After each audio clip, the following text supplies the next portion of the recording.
If you want a United States visa to visit, study, or work in the US, you need to know that your visa will only be given after all security checks are finished. The US Citizenship and Immigration Services made it very clear to everybody out there. The US government takes its national security very seriously. So this means that they check every visa applications carefully, looking for anything that could be a threat. Well, they check many different databases related to law enforcement and counterterrorism. No visa will be approved until the security checks are fully completed. Well, this is important because the US wants to keep its citizens very safe from any possible danger. Even after you get a visa, the government keeps watching to make sure that all the rules are followed. If visa holders break any law or immigration rules, their visas can be taken away and they might be asked to leave the country immediately. The government is also working very hard to stop people from lying or cheating to get visas. Anybody caught doing visa fraud can be banned from entering the US forever. In fact, in recent months, the process to get a visa have become stricter.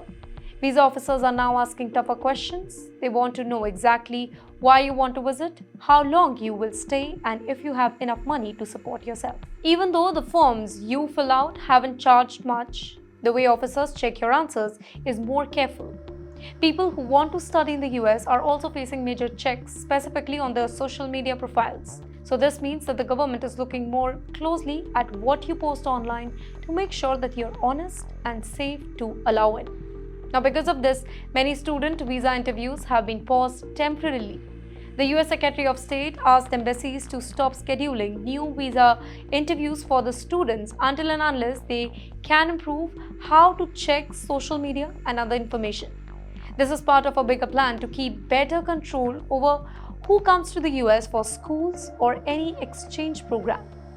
Another very important point is about overstaying your visas. If you stay in the US longer than allowed, even if you entered legally, you can be deported and banned from coming back.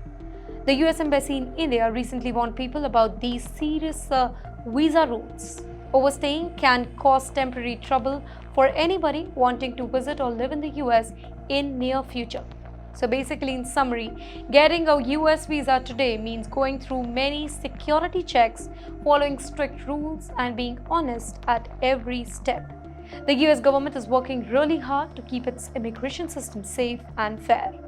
If you're planning a trip or to move to the United States, make sure that you know all the rules and follow them carefully to avoid any sort of problem.